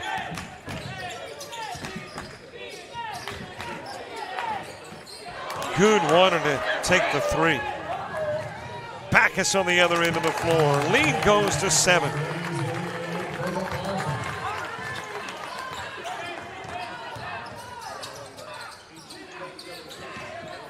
Out front to Daniel, over to Heron.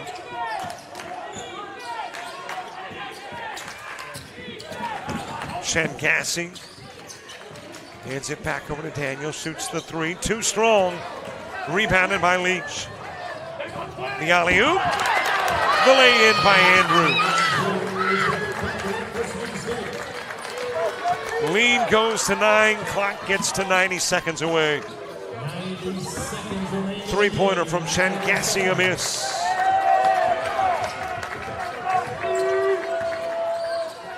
And now the number of possessions and the time on the clock is a factor. Laid in by Backus.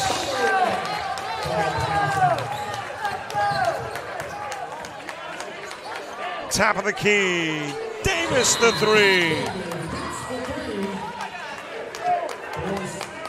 Time out of the floor asked for by the Bears as the Parsons have an 8-point advantage.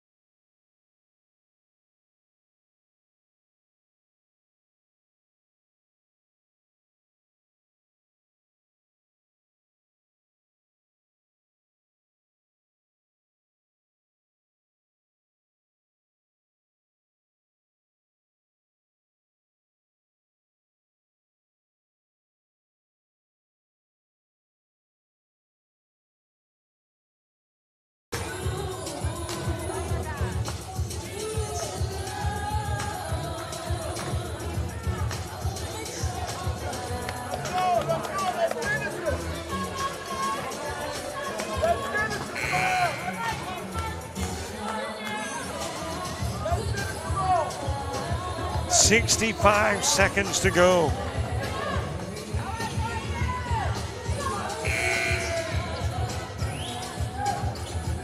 An 8-point game.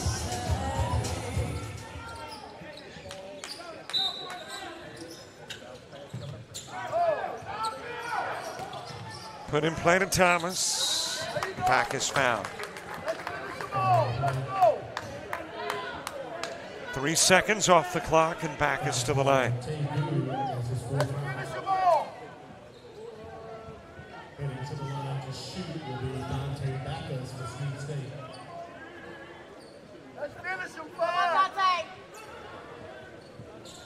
And Backus trying to push it back out to a 10-point lead.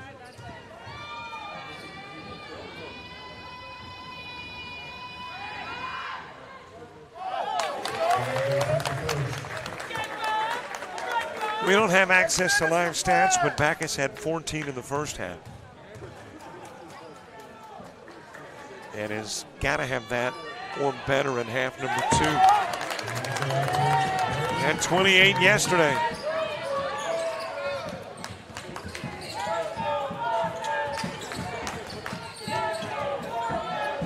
Parsons had 96 in yesterday's win.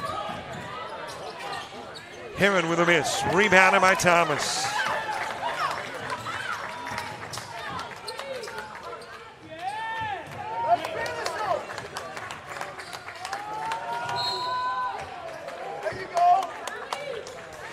And the foul committed by Daniel.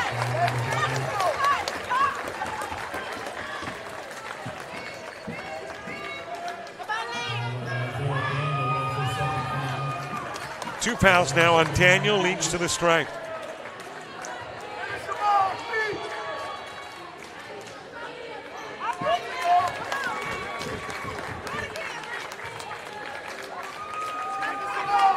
Snead State won it, yes, last year in D1. And on their way to winning it in D2. Half a minute to go. Good with a miss, rebounded by Andrews. Bears haven't quite called off the Dogs. Here in the foul.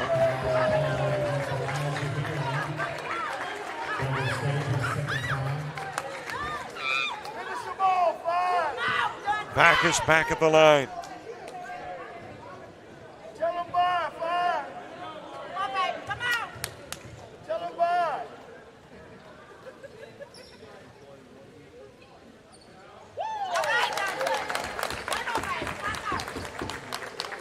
We'll keep it here at the end of the game. The post-game ceremonies, MVP, all tournament team members from these two squads.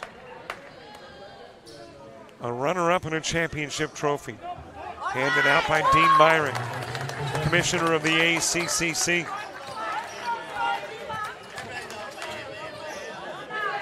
Davis off on the three. Butler wraps it up. To the other end of the floor. Andrews with the emphatic jam.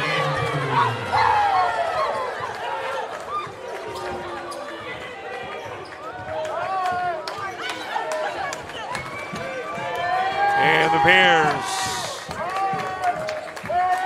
dribble it out. Ball game over. Parsons have won it.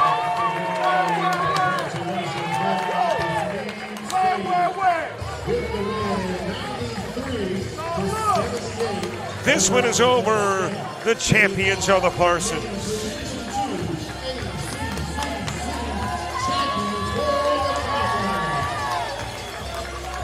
Coyotes on the ladies' side.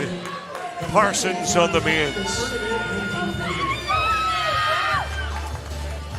Post-game and the presentation of trophies coming up.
Conference and Commissioner Dean Myrick. We congratulate all teams, coaches, and students. This one over, we're turning it over to PA for your post-game ceremony. Hard work, time, and effort by all enabled us to crown the champion today. We sincerely thank Mission State, Trent Eager, Bevill, and all of the volunteers for serving as gracious hosts and providing a great environment for our teams and fans. Let's give everyone a big round of applause. Now we will present the all-tournament team. Representing Bevill State, number 2, Donovan Shengazi.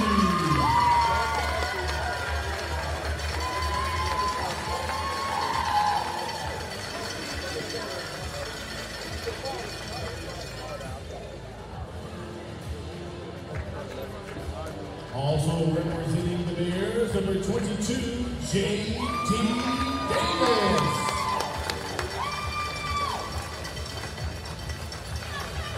From the Parsons of Snead State, number 0, Malik Leach.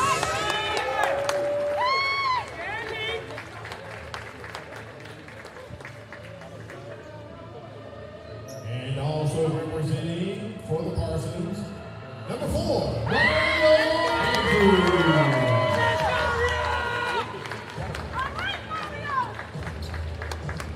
Ladies and gentlemen, to present the Tournament Most Valuable Player Trophy Award is our Commissioner, Dean Myrick. This player had 30 points yesterday and today. Let's go! Not only is he your tournament MVP, he is the Alabama Community College Conference Division II Player of the Year. Snead State's own John Terry. The tournament most valuable player. And there's your all-tournament team.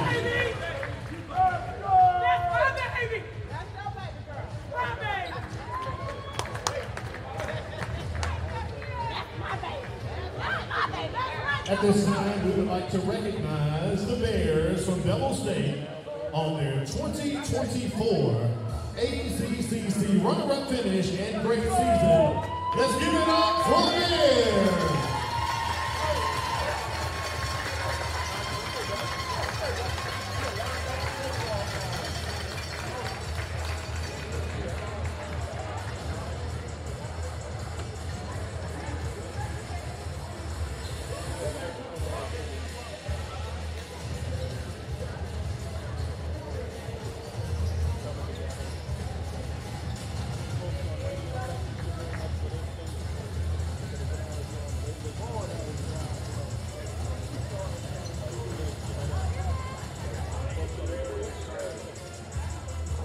Once again, your Alabama Community College Conference Men's Division II runner-up, the Bevill State Bears. Now, Commissioner Myrick will present the 2024 ACCC Championship Trophy to the Parsons of Snead State.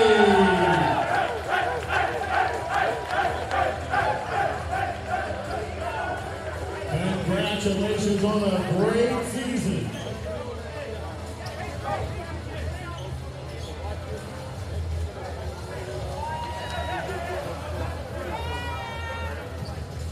Well, there you have it.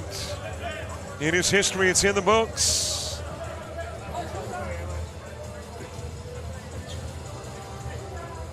It'll be the Coyotes on one side. It will be the Parsons on the other. Men's and women's championships in D2 ACCC basketball, advancing to the regionals in 1 week. Thanks so much for watching our coverage. For the ACCC and JockJive, I'm Robert Williamson. So long, everybody.